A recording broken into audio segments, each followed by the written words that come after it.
Look, I wanted to love this movie. We all did.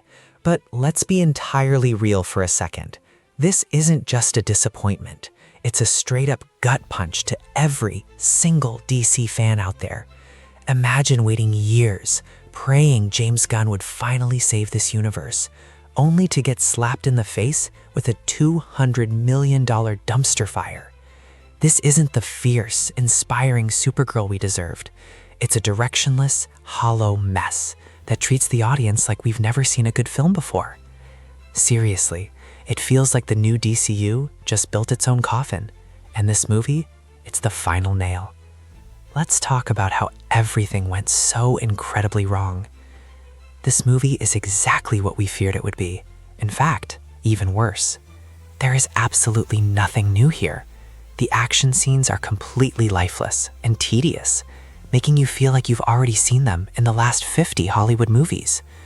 Moreover, there is no depth to the characters, and they show no development whatsoever.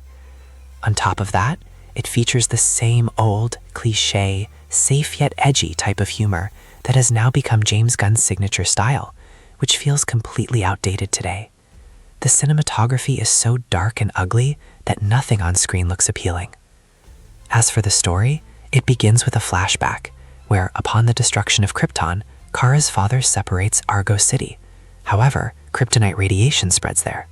In this situation, Kara and her dog Krypto are sent to Earth to be with Superman. But our Supergirl, she couldn't care less about Earth. She gets busy visiting red sun planets to drink alcohol and party. I mean, a superhero who runs away from her responsibilities and stays wasted behind clubs? Is this really an inspiring character? And the story moves forward when 23-year-old Kara meets Ruthie, who wants to take revenge on a villain named Krem for the death of her family. And look at the miracle of the film's scripting. The moment Krem's name is mentioned, that villain suddenly appears out of nowhere. He steals Kara's ship and gives her dog a poison that, instead of killing him instantly, gives him 3 days.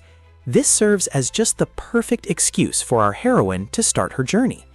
In the middle of all this, Jason Momoa makes a 5-minute cameo as Lobo, which has absolutely nothing to do with the plot. He was forcefully crammed into the movie just to add crowd to the screen and please the fans. The real reason behind this entire disaster is its terrible script. Anna Nogueira, who has primarily been a former TV actress, was handed the reins of this massive $200 million project. In terms of writing, she only has the experience of an 8-year-old short film, and this lack of experience is clearly visible throughout the movie.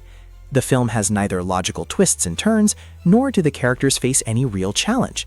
Kara gets sick from a green sun and suddenly gets cured without any struggle as soon as a yellow sun appears. In the end, she stops Ruthie from taking revenge, but kills the villain herself, which is completely irrational. And in this film, inspired by Tom King's comics, Kara is presented as an irritable, selfish anti-hero. The makers tried so hard to show her as cool and rebellious that she becomes unbearable for the audience.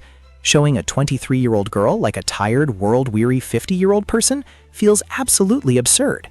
If they really wanted to show her as an anti-hero, they should have portrayed her as an energetic and reckless girl who acts without thinking and later learns from her mistakes. Ultimately, despite all the hype, Supergirl ends up being a directionless, boring, and generic superhero movie. DC's new cinematic universe hasn't even properly started yet, and this film definitely serves as another nail in its coffin. What do you think? Do you agree with me? Let me know in the comments. And to watch videos like this, stay tuned with Glitch Fact. See you in the next video. Until then, take care, bye-bye. Thank you for watching the video.